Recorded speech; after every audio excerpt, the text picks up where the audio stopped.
भासुछि अद्भुत पत्थर आश्चर्य लगिले भी सत बैतरणी नदी गर्भर मिली पत्थर सोलपरी पानी रे भासुछि पत्थर जहां देखा लगी जनगहली। सूचना जे भद्रक जिला धामनगर ब्लॉक देहुड़ी आनंदपुर पंचायत मालनापुर निकट बैतरणी नदी गर्भर मालनापुर ग्रामर किछि युवक नदी में गाधुवा समय देखा पाइले पानी रे एक पत्थर भासुछि। ए खबर प्रचारित होला परे स्थानीय लोकों ठारू आरंभ करी विभिन्न अंचल लोक छुटुछंती उक्त पत्थर को देखा पाई। किए किए कहउछंती कलिजुगर मिला त्रेता जुगर राम सेतुर पत्थर बोली। हाँ आज्ञा जहां देखा स्थानीय अंचल एवं लगी भिड़ अंचल सृष्टि होइछि भक्तिमय परिवेश। भक्ति कहउछंती सेमिति सेमिति पत्थर नुहे त्रेता जुगर प्रभु श्री राम सेतु पत्थर भली पानी रे भासुछि। एक आमे कहूनु कहउछंती उद्धार करिथिबा अंचल बुद्धिजीवी एई पत्थरटी को जेते थर पानी रे पकाइले से भासी उठुछि। एई पत्थरटीर ओजन 3 किलो 800 ग्राम हेबो।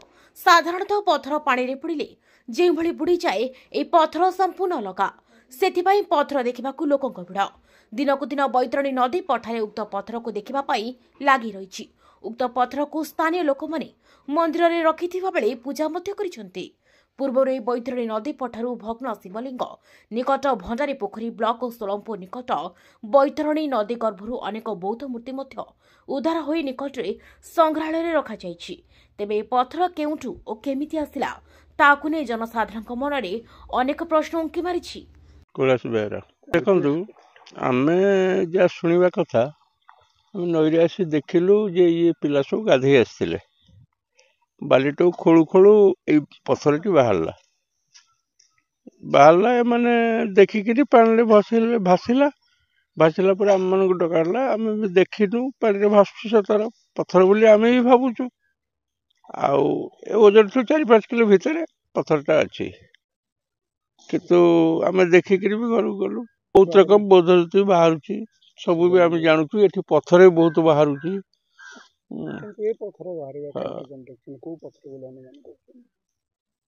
गोटे रजार रहर था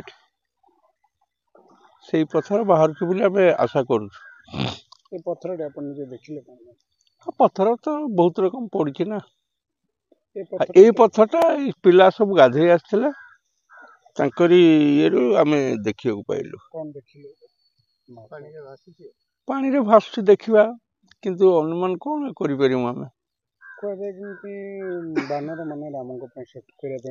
देखु से पत्थर तो आम देखिनु केवे केमिति कहि परिमु सेही पत्थर बुलिकिनी।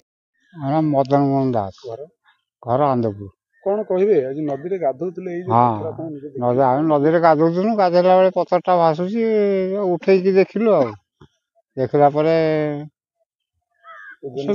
ओजन 3.5 किलो 4 किलो भितर आम भावुँ आगुरी कली पुराण लिखाई तो सेतु बंध बांधला बेले पत्थर बंधा होता हम भावुँ से पत्थर तो हो पारे। हाँ राम पत्थर भासी आम या भावुँ आम कौन जानू। हाँ लोक बहुत लोग देखा देखिले गोटे पत्थर टे भासी गोटे आश्चर्य बेपार तो से लोक मैंने बहुत लोग आसिक देखुं।